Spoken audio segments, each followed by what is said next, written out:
First, I'm going to tell you a little bit about Electoral Reform Society, so you know who's hosting this event. We're an organisation that's been about for over 130 years. We were set up to try and turn votes, the amount of votes, into the amount of seats that are represented in Parliament, so a proportional system of elections. We're independent. We're a not-for-profit, which is governed by an elected committee, elected from its members. Anybody can be a member, so if you want to join the Electoral Reform Society, please do. And if you want to stand for our board, please do that as well. Yeah, sorry, my phone's just closed with my notes on it.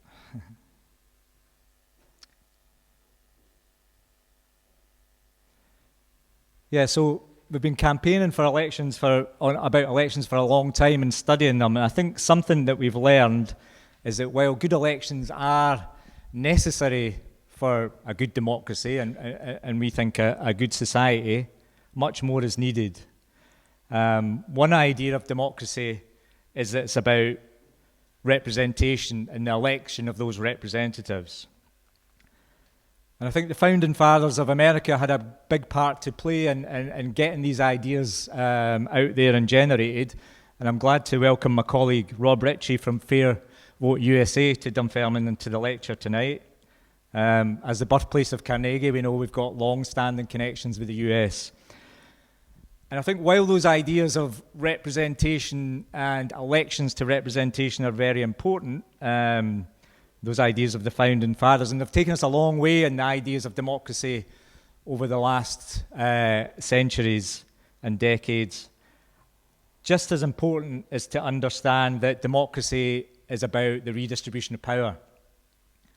That all of us need power as individuals and as communities, and probably more importantly as communities, to shape our lives. And I think ideas of power can be quite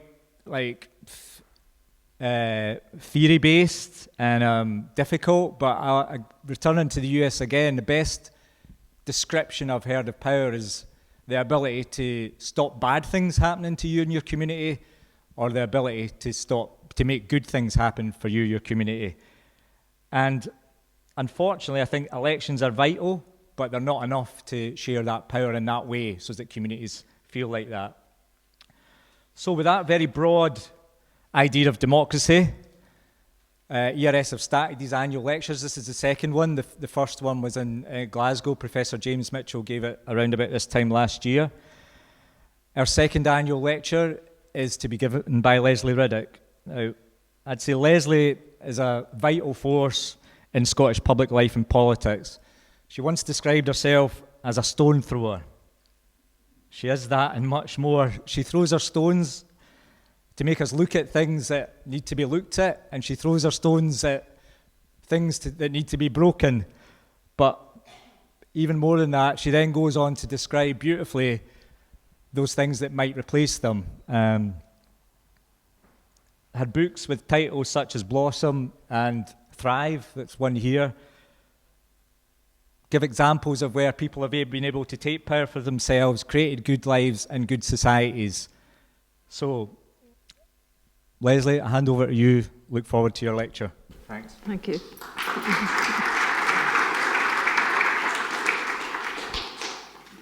Well, a stone thrower giving a lecture, eh? How dodgy is that? I mean, the context actually of that is interesting, because that was a guy called Robert Reid who came over from New Zealand to speak to the Scottish Civic Assembly. Esther, you remember him? And that was 1997, 88, something, when there was excitement in the air. There was going to be a new, devolved Scottish Parliament was going to resume, obviously, and there was some discussion about, how to do this, whether or not there should actually be, in fact, a second chamber, all these things. And so anyway, Robert Reid came over, and he had just founded a party which was, I think, called the Alliance Party, and in it, it had farmers, Maori and women. And I said to him, respect, I mean, that's quite a bunch of people, basically, you wouldn't see those as not necessarily as totally natural allies. And he said, you know, the thing I've learned, and seriously, there is not a week that has gone by since this moment that I have not ended up repeating this guy's words, and here we go again, is, he said, I've discovered that every group, political party, you name it, is basically divided by temperament as much as anything else. And he said, every group has within it stonethrowers, alternative builders, and institutional plodders. And they hate each other, and they need each other. I could just go and sit down, because really, let that one run around your head for a bit. My point, I think, was, and in fact, really, this lecture could be pretty much saying, that if you haven't got an institutional way to do very much with power, you will remain a stone thrower all your life. But I've been lucky enough to work with a lot of communities who started off literally as stone throwers and turned into some of the most ambitious alternative builders in Scotland. So this is not an irrelevant way to start, albeit not the one I'd planned. So I'm chuffed to be able to deliver this lecture tonight, and particularly on this theme of local power. I mean, it's always struck me in Scotland that the local dimension is just kind of missing. It's missing in a formal way. It's sort of traduced, you know, within a lot of proper politics. People in Edinburgh will think that stuff Firth of the parish is kind of small beer. People will say when they mean to be complimentary, gosh, you speak so well, you could be in the Parliament in Edinburgh. And you think, why? Why is that the thing you'd want to do, really? No offence to any MSPs in the room, like, you know. But why would you want to think that in order to sort of have any kind of self-expression, you need to leave the place you love, or leave the place you don't love but want to fix, or feel connected to? I mean, what is this about Scots always leaving? So enough in many respects on that front. So I'm trying to focus a little bit on this question of local power, because it is in play again with the Scottish Government's newest consultation called Democracy Matters. Right, just as a matter of interest, how many people have not heard about this? Enough to just sort of even be able to put a sentence behind it. Right, you're awfully coy, you guys. I'm going to have to divide you into a pantomime thing. And look, there's far more people on this side of the room. And there's another guy joined. So what have we got? 4 people have heard of democracy. Right, put your hands up like you're in school, please. Now I've really frightened everyone. That's 3. Okay, so we're back at 4. Okay, so, well, that's interesting maybe in its own right. But still, Democracy Matters was part of a consultation that started in 2017, 2018 to sort of see how more communities could take on more power. It kind of hit COVID, stopped, and has now been restarted. And the conclusion from 2018 was that communities need control over decisions that affect their lives, which is like, yeah, that's totally, no one's going to argue with that. But the devil is in this detail, because this is the way in which Scotland is either unique or weird, according to the way you want to look at it. I mean, it has basically got the weakest form of local democracy in Europe, and I'll go on. If anyone wants to have a punch-up about that, come on. But the facts and figures are chills that win a ding.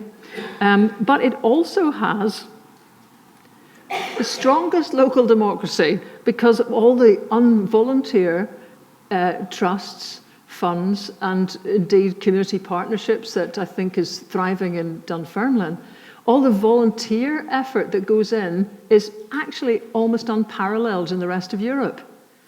And to me, these two things are kind of causally related, because you wouldn't end up having to put your own shoulder to the grindstone quite so much and so often if it was possible for you to do it in a more sort of formal way. That's my general theory. So the question is, which of these versions of local are we talking about in Scotland when we come back to Democracy Matters? The idea being from the Scottish Government, it's not a very formed set of ideas yet, that certain communities could basically ask to take powers like budget and some aspects of planning down from the big council to themselves. So that's what I want to focus on tonight, because I'm afraid I think this is a really pretty wobbly idea, and that we've actually got to a point now where we have to make a decision as to what we really mean by local democracy. I don't know that we can fudge this for much longer. Let's just talk a little bit about that first bit, the formal system of local government in Scotland. Now, I hope you can see this all right. And this is perhaps a bit difficult to kind of get your head around, but you can see there the number of municipalities in a number of different countries. And you'll see that, Scotland is bottom with 32 for the same population as Norway and roughly Sweden, for sure. It has these median populations, okay, there's averages which are even more stunning, but there's roughly 170,000 people in each council in Scotland, 170,000. And the EU average is, anybody? Come on. More? Less? A lot less? Yeah, you've been here before, haven't you? Well, the EU average is 10,000. We're 170,000. We are way, way, way, way, way off beam. And if you look even at the physical size, I mean, Germany's an interesting one because after the war, the British civil service were the ones who went in, and realizing that, the control of everything by one guy had led to very bad outcomes, they went in and really radically altered German democracy to make it truly some of the most responsive local democracy there is in the world, so that, there are thousands of municipalities and tens, even hundreds of thousands of councillors, a lot of democracy going on and a lot of grassroots stuff going on. And look at the size, the average size of each municipality. It's 15 square kilometres. Scotland, right? So didn't give me that this is not, we are utterly weird in this respect. This is not just a wee bit. And here's another, maybe this is harder to read. But you'll see, for our friend in the United States, actually fairly down near the bottom of the graph, which is where you want to be on this one, Korea is the only place that has larger councils than Britain in the world. And actually, if Scotland was singled out separately from the UK, it would be larger than the UK average. That's how way off we are. And then if you start to look down, to the smaller, particularly smaller Nordic countries are all kind of pretty much down there in the middle. We are weird. And that's not good. So the kind of conversation that we've been having about local is, I'm sorry, I cannot call what we have a local council. It's a regional council. It's not local. And it just traduces the use of the language to be calling something which in the case of the Highland Council is larger than Wales and larger than Belgium. And we call that a local council. I'm not doing it. So we do not have local democracy in Scotland. There's a bit of a problem at a formal level. And of course, because nature abhors a vacuum, all sorts of communities have come in to actually try and wrestle out the bits that they can try to control to help their own community. And so we've got a kind of ad hoc thing beginning, which is glorious actually in many respects. But it still leaves this bigness untackled. And so community trusts have definitely done the business. There are more than 350 of them. You might have some of them here. This is just, the first, I haven't quite got to Dunfermline in that. But that's just, some of the areas that have set up community trusts. They're running islands, bridges, pubs, schools, just an extraordinary array of assets. And they're all over Scotland. So that has actually really transformed Scotland. And I don't think it's been given enough credit, publicity, or press. Because it's kind of good news story, isn't it? Which is not what journalism really thrives on. And also because it's kind of just people quietly chaving away. They don't really want to blow their own trumpet that much. And so the result is Scotland doesn't know it has a legion of fixers who have put their own lives on hold for 10 years because didn't let anybody tell you change anything in this country in less than 10 years to be able to fix their community. And they've done it. So it's no wonder that the Scottish Government is pretty much targeting these community trusts as the ones who could take on more responsibility. The problem will be, do we just ignore that problem with regional democracy? Just forget about it? Just a bit embarrassing? It's sort of, it works kind of, sort of, nobody really complains about it too much. It's just a number, the way we're different probably doesn't really, it's not going to be the top complaint of anyone on a doorstep, is it? So actually, probably, there's no much push to do something about it. The alternative is to give more power and responsibility to the locals who've proved that they can handle it. The only slight snagsy-wagsy is it could crush them, because already lots of development trusts are just managing. And just while we're at it, it's almost undemocratic, because brilliant as the community trusts are, they are not elected by the whole population. So we're just going off down a particular path, which you could say is a tremendous accolade to Scots' ability to just be self-starters. Or you could say it's the path of least resistance, and it doesn't cost much to have people do your democracy for you. I worry about all of this. And I'd put 20 quid on that actually it'll end up being far more that we will not tackle this question of regional councils in Scotland at all. If there's any takers later on, please feel free to approach me. So it's worth just having a wee history bit as to how we got here, because there's been a successive whittling down of the size of councils, and some of you are old enough to remember some aspects of all of this. I mean, the first big one was 1931, when lots of borough, parish councils got reduced hugely in number. Andy Whiteman's always fond of pointing out that in 1931, Fife had 87 councils, maybe it was 81, but 80-something councils. Now it's got one. So that was, that's the level of change there's been. The interesting thing, though, is the big changes were done, and I would say I'm not trying to make a party political point here, but that wouldn't be entirely accurate, actually, by Tory governments that Scots didn't vote for at the time. So Ted Heath came in and basically cut 400 councils down to size to 62. And then after him, that 62, give it another 20 years, John Major, in the dog days of his administration, came in and also cut all of that down to 32 single-tier authorities for 5 million people. Interestingly, there were attempts to do the same level of shrinkage south of the border, which got such a fuss kicked up by the Tory shires in particular, that the Tories dropped that one like a hot potato. And the result is that England still has parish and town councils, quite a number of them. They're nothing compared to what I'm about to come on to, which is really what's normal across in Europe. But compared to us, wow. The average parish town council in England has a budget of, on average, £1 million funded by a precept on the rates. So that's not an optional, I don't think we'll give you this year, that's a you get it, £1 million. What we got as a SOP in Scotland was community councils, which have got no statutory powers, whose average budget is £400 a year, which is meant to be spent on stationery.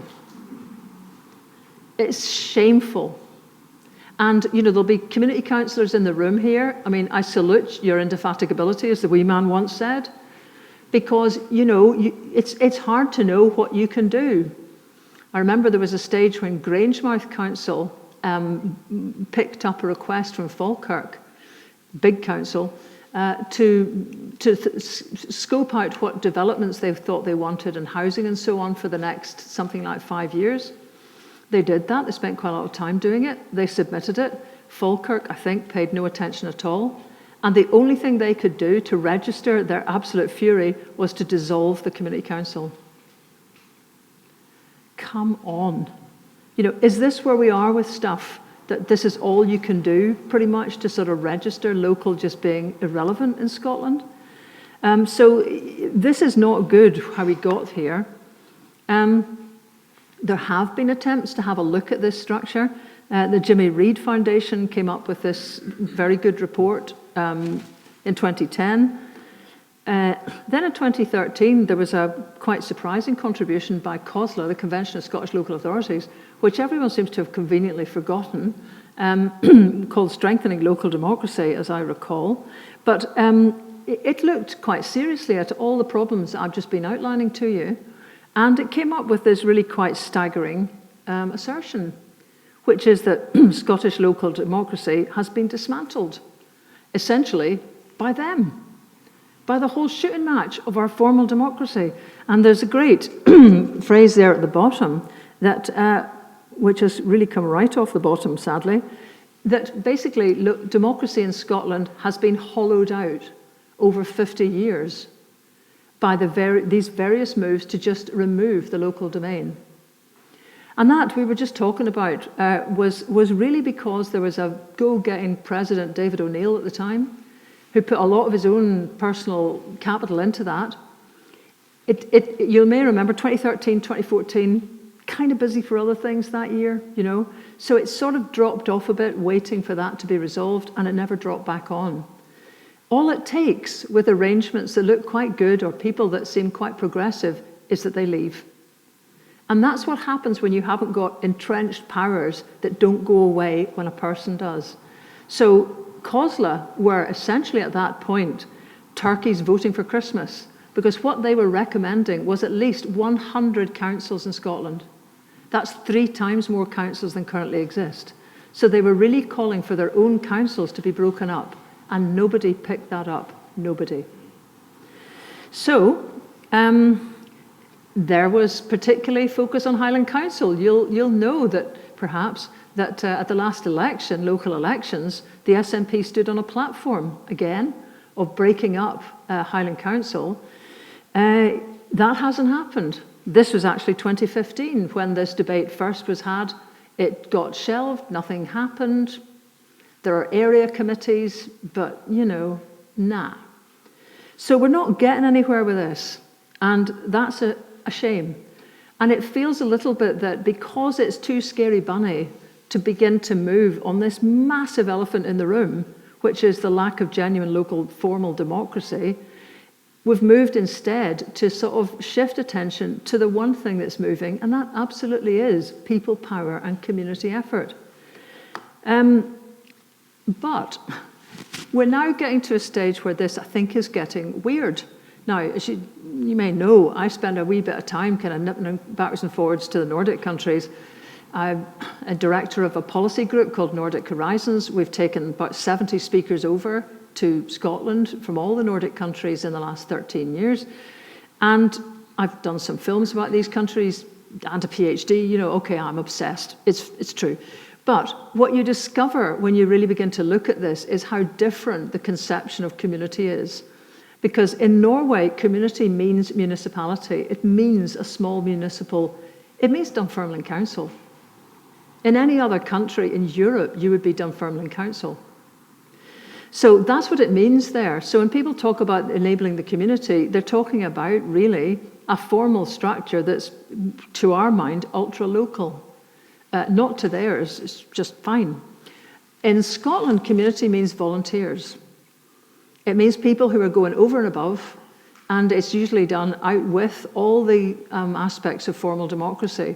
And that is kind of odd. I mean, there is what you get in Norway. The Conservatives who won power in Norway in, was it about 2019 or 2020, Ernest Solberg?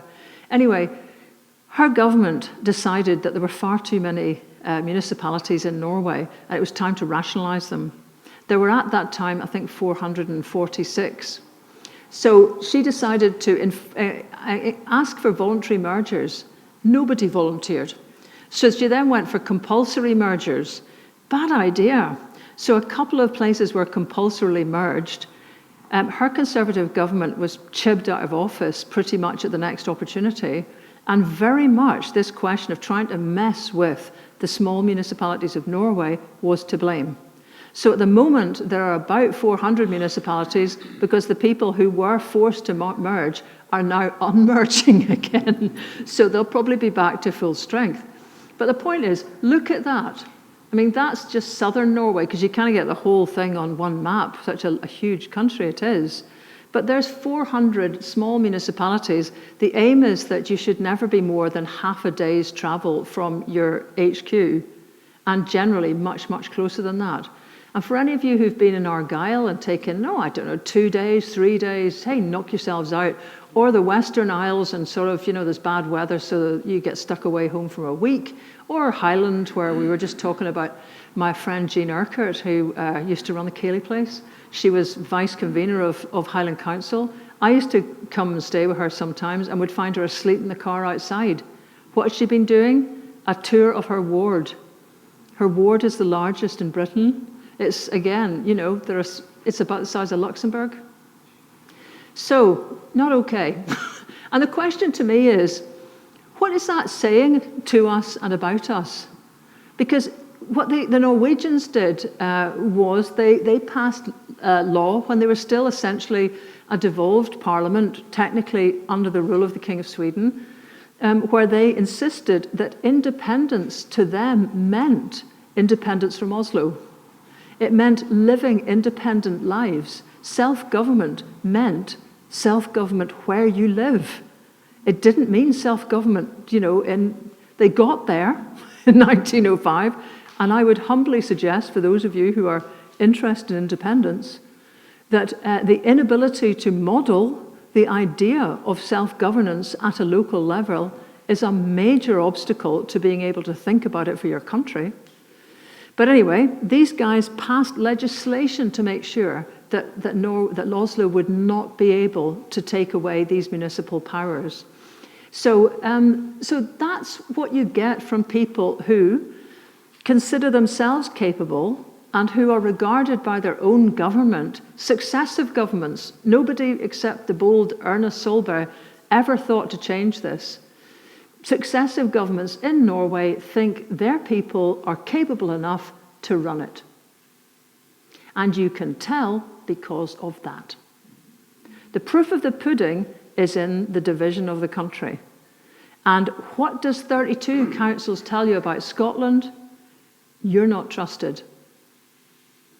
That's, I'm afraid, the size of it. I think that suggests that basically all the powers that be, and there is no mainstream party that's going to deviate on this one or pick it up as an issue, the belief is that a technocratic, top-down set of people in Edinburgh can actually run things better than you'll be able to do.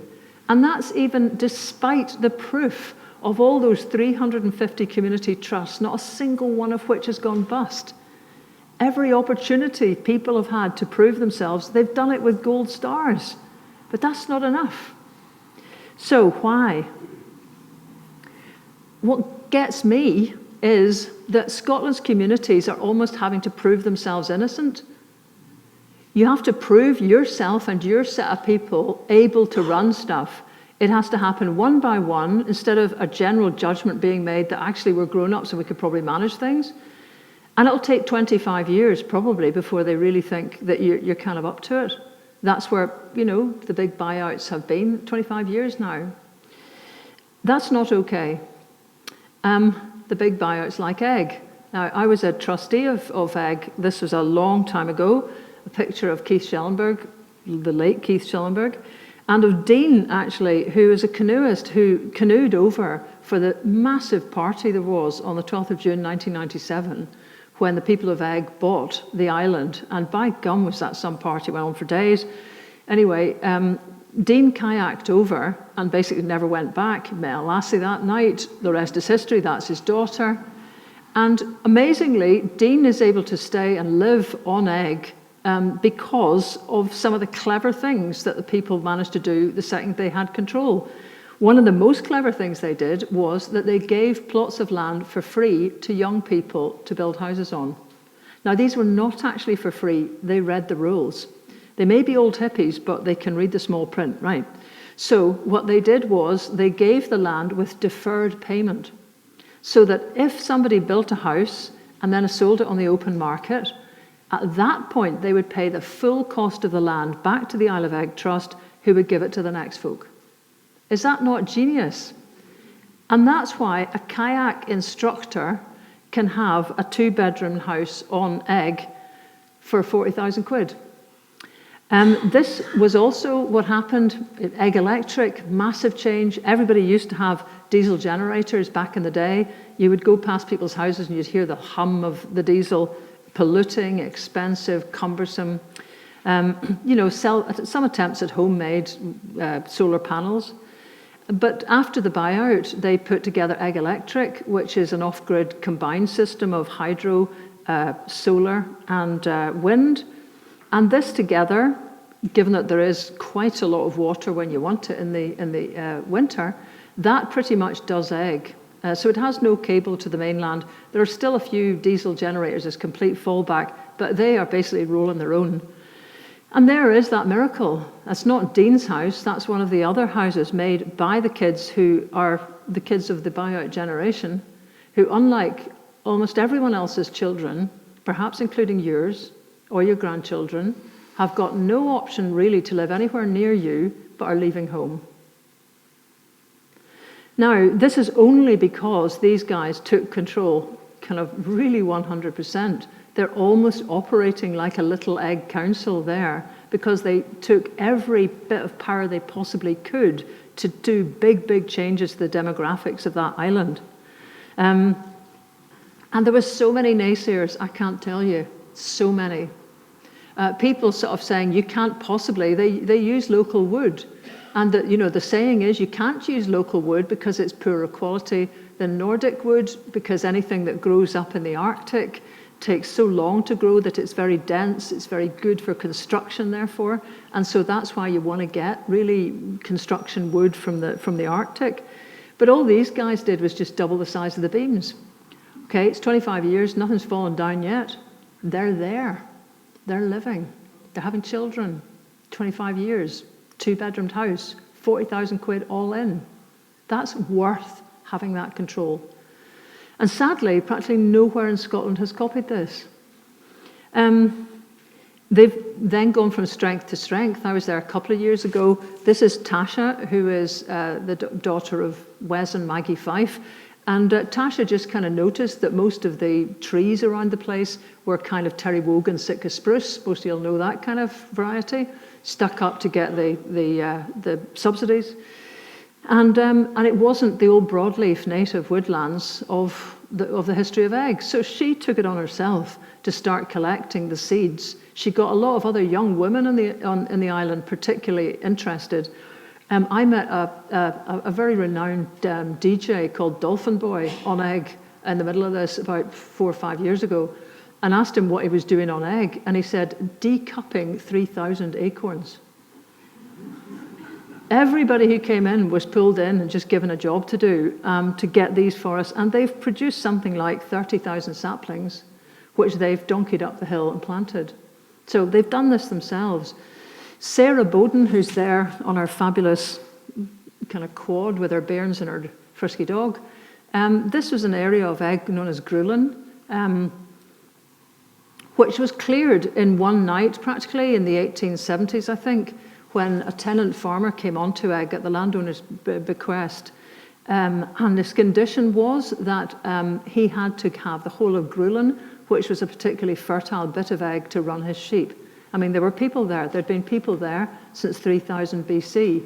That's actually archaeologically true. But not any longer. In one night, they were all evicted and the place was completely silent. That tenant farmer lasted for 4 years and left, but not before Grulin was completely emptied. And it stayed like that. It's a sad place to go. And I just went round, I'm not quite sure why, just to be sad. And then suddenly Sarah Bowden comes bumping along. She's a new generation of eco-farmer. She's the partner of Johnny from the Pictish Trail, if any of you are doing with the kids, who's a musician for the rest of you, because you clearly aren't, right? She grew up on Eigg, left, came back, and is part of a growing movement of eco-farming in Scotland, which is determined to try and change the footprint of farming on the land. So she is back trying to see if there's a way to deal with the bracken in Grulin and bring Grulin back into circulation. It'll be a tough job. She's quietly determined. This is what you want. But every idea that anyone comes up with there that's roughly not crazy is done. And that's what you want. That's what you want to expect, that level of response. Another along the coast, Strontian. Don't know if anyone's been to Strontian. Beautiful place. But these guys they started off, they got some money for a path. No biggie. They did the path, and they thought, we could actually do more things. And the more things, if you remember, there was a stage when the British government decided to give grants for community energy. You could be forgiven for missing it because it lasted for about 6 months before they decided that was a really bad idea, because lots of people applied for grants. That wasn't meant to happen. Come on. So they decided to, they shut it down hyper fast. These guys just managed to get in before the deadline. And so Strontian Community Hydro was born, which has given them a really great income. They've since had about £1 million to disperse. Then they thought, gosh, we are quite good at this sort of stuff, aren't we? So the next thing they had to tackle was the primary school. Now, what had happened was that it was a tale of success. Most rural places have got a problem that numbers are dwindling. It was the opposite with Strontian. They had too many kids for the school, and they were actually above the legal limits. So the council's solution was to buy £1 million worth of porta cabins, because the secondary school nearby is a PFI school. And I'm not, again, trying to be totally nippy, but thank you, Labour. So what that means is you can't touch it. You can't touch that school in any way at all until that contract's expired.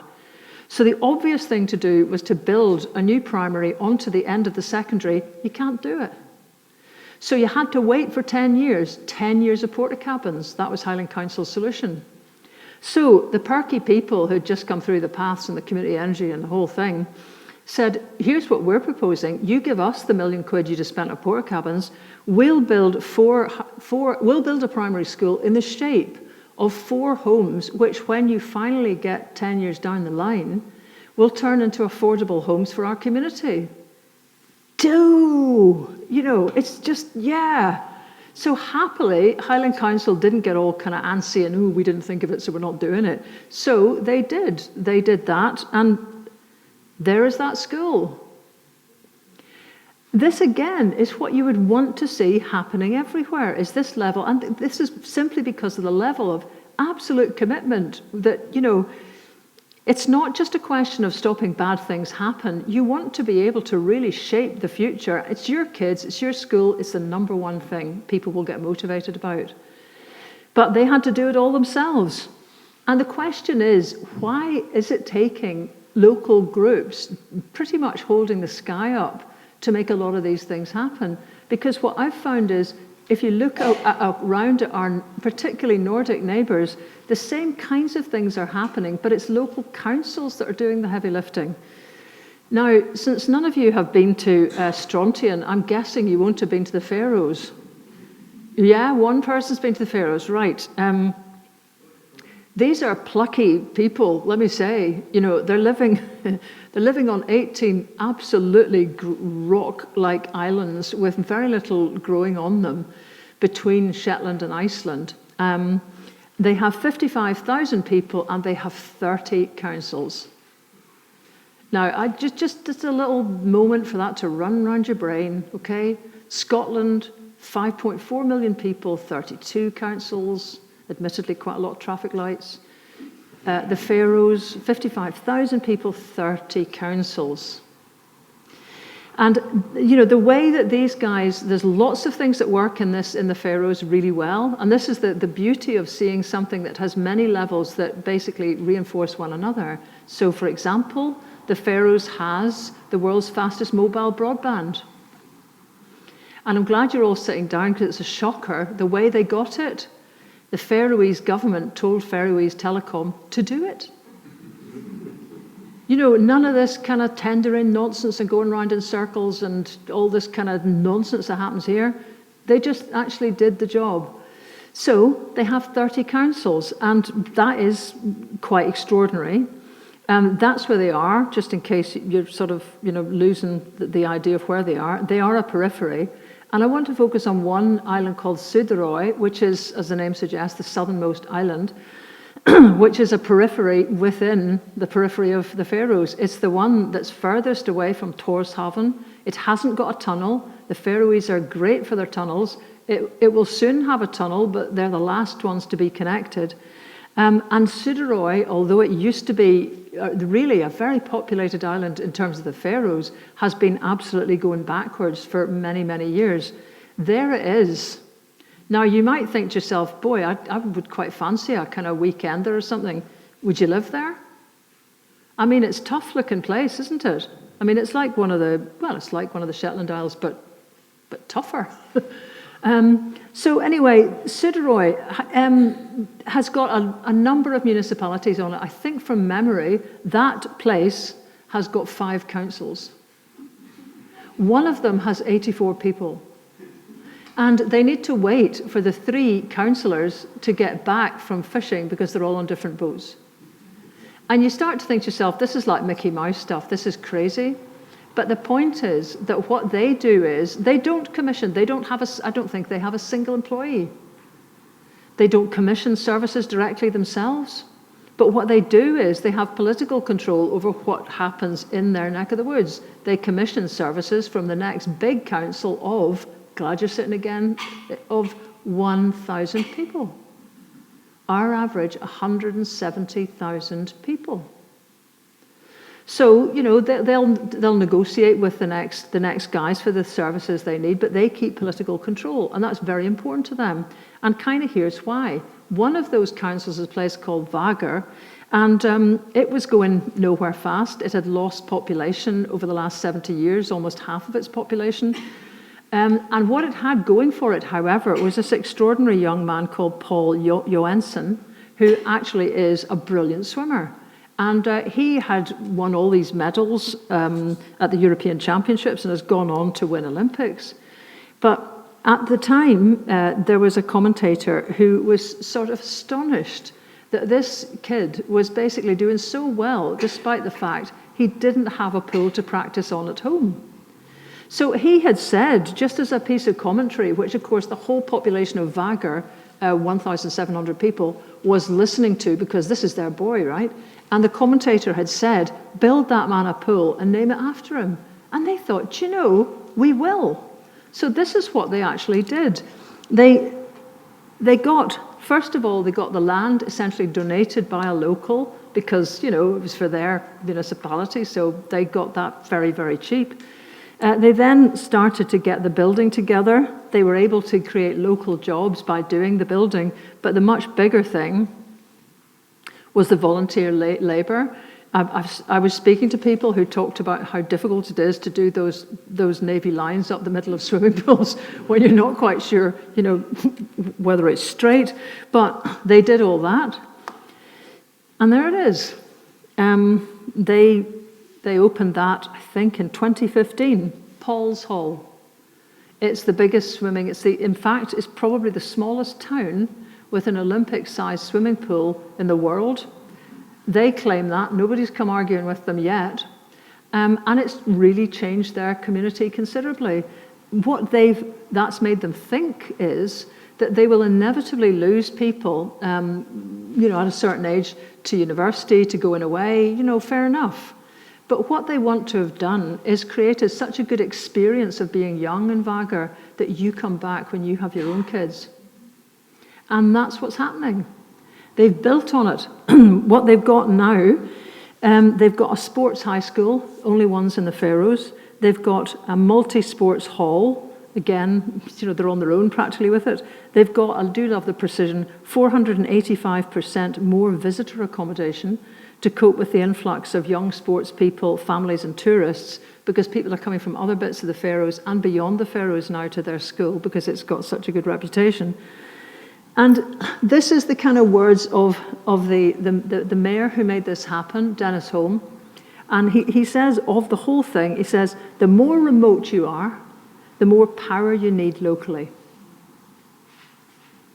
It's so obviously true when you think about it. You need the power to make a really compelling offer to your own people. You need to be able to move the dial. You need to be able to shift around and use the resources at your disposal. You need to be able to do it without blimmin' having to crawl to somebody from another part of the country completely. And that's been the success of the Faroes. So, why is that so difficult here? These are a few thoughts. I've mentioned this so many times. I've got friends who've come up after I've done talks like this and said, I remember back in the day before, the 1970s, when people used to just come up with brown paper bags with money and just hand it to the councillor. I'm not saying anything about what happens today, but there's a fear that if you leave things too locally, you will simply get corruption and favouritism.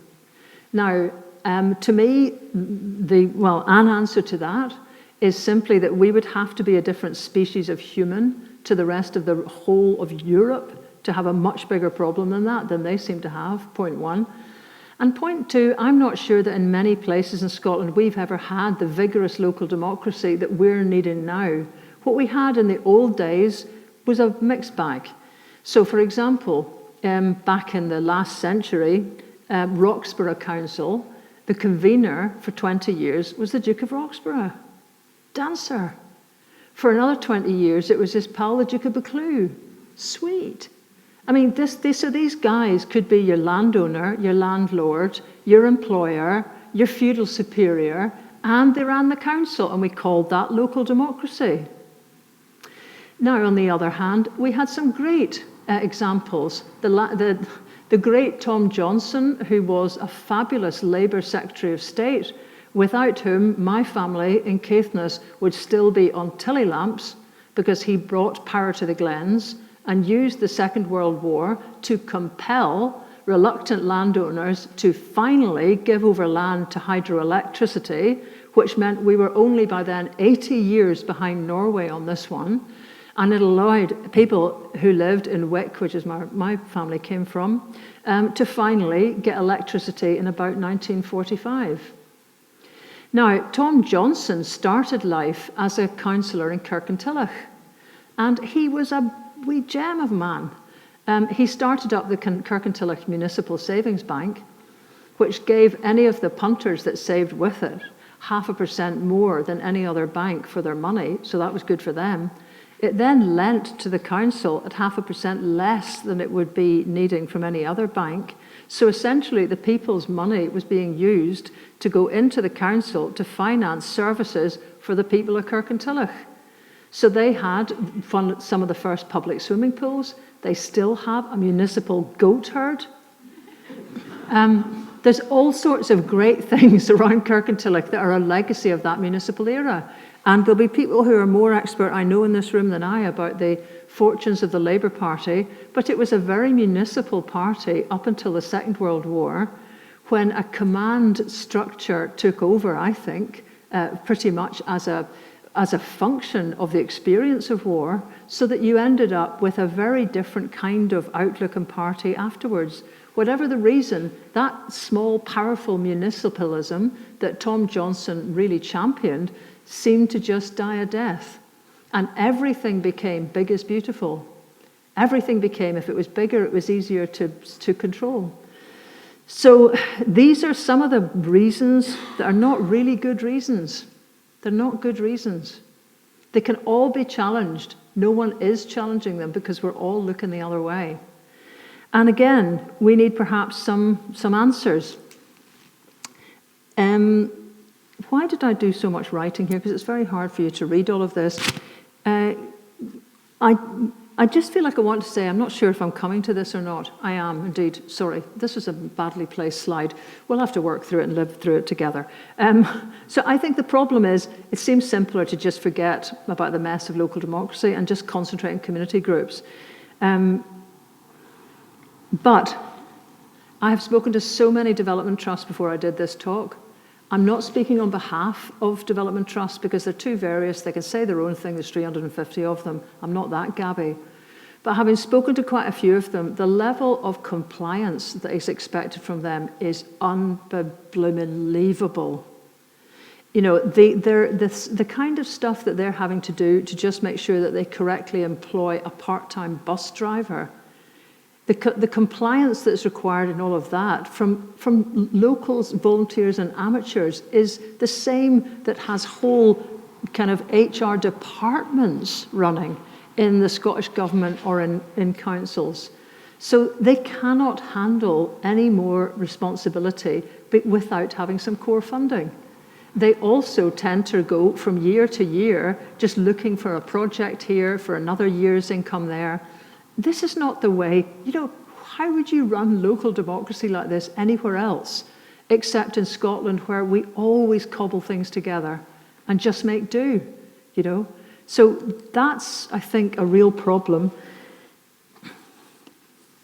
And there is this question of democracy, because if some of these bolder, you know, let's look at Eigg, 26 years now old, Westray probably the same, Mull, 25 years old. A lot of these are now, you know, mature community trusts. If they are able, and probably they are able to draw down some powers of budget and planning or whatever, but then tell me how they are not the mini council then. And tell me how they do not sit having restless nights, if they don't already have them, thinking that they really ought to be able to deal with everything in their area now, because that is kind of what they're being charged with doing. And tell me also how the larger council they're part of fits into that at all. You know, it's now, I think, really straining at the edges with what you can expect to make work. So here is a revolutionary thought. Why don't we do both? Why don't we really get the formal democracy side of this sorted out? Actually just go with the COSLA proposal, just for starters. 100 councils in Scotland, we'd still be a tiny fraction of everyone else, but we'd not be embarrassing. And we could start to have a proper discussion about where those councils should be. And you can have community trust, community enterprise, and everything else on top of that. It doesn't have to be either or. This is a serious thing about devolution. If we ever meant it in 1990s, by gum, do we need to mean it now? And sort of here's finally just the example of how this can work. Because I mean, immediately people's minds rush to, oh my God, I've heard of a director of planning or education that's on 200,000 a year. If we had 100 councils, just do the maths, that's like unaffordable. Nobody does this. I mean, what these places like Norway do is the director of planning is also the director of housing and the director of education, perhaps. 3 hats, 1 person. They get paid a normal salary. You know, it works. They don't leave for Sweden, let's say. The next thing that they do is, the thing about education directors, many of them are also part-time teachers. Can I just let that one sink in? I mean, how do you think that would work if you could actually expand that? Transport directors that were also part-time bus drivers. I'm loving it already, actually. The other thing that happens is that these councils, which are not as weeny as the Faroes, but they'll be sort of around 10,000 or so, the smaller ones cooperate a lot with neighbours. And they've done studies in this because the Norwegians are no slouches, and they've discovered that the projects which are the subject of cooperative agreements between several councils are better run, come in on time, and are actually more imaginative and tend to solve more problems because they've got more eyes on the prize. They've got what cannot happen when you get involved in tendering out to big kind of multinational companies or big, what they call, of our councils, they call them monopoly councils. Because what happens here is you can't question anything. We've come through a political era of this to an extent. It's not good. You've got to have lots of different ideas going around, then you decide which one to adopt, then you run with it. But what they find with these projects where there are 3 or 4 municipalities working together is that they've all suggested different ways of working, different objectives. They've had to talk to each other, and they've had to think through their approach. and the outcome is infinitely better in general terms. So the key point is that they don't pay councillors. And that is because if you can walk home from a meeting in the evening, you don't need to give up your day job. So there's small payments for councillors, but not much. So that's not 15,000 quid times however many councillors. Just as well, because Norway has 12,000 councillors, we have 1,200. We have the same population. So that's how much fewer people have their hands on the tiller. That's how much fewer ideas are in there. It's rubbish. So the poorer councils are supported by central transfers, and that pretty much bails out the likes of Sutherland, which poor Sutherland was always one of the poorest kids on the block. But that is still welcomed by people, by councils, to have that control over their own futures. So I would just suggest, if democracy does matter, Scottish Government, why don't you just look at the best? And this is the latest league table of the Democracy Index in 2022. You'll spot that tediously, the Norwegians are up at the top, which is generally where they always are on these kind of things of democracy. And all these other countries, New Zealand, Iceland, Sweden, Finland, Denmark, Switzerland, it's the Alps and the Nordics and the New Zealanders. They're all small countries. They've all got hundreds of municipalities. They've all got genuine local government, and they all believe that small is beautiful and really empower their citizens. And it shows. Somewhere down there, you'll see the United Kingdom. It's second from the bottom, just above Chile. So if we're serious about this, we can do something about this, but we need to talk about it. Because if we're just going to stumble along and pretend that everything in the garden's rosy because we don't get out enough to know how weird we are compared to pretty much everywhere else, that's not enough.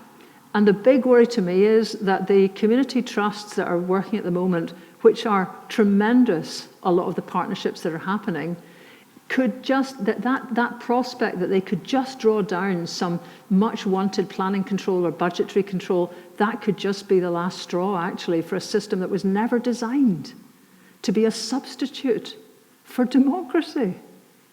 Thank you.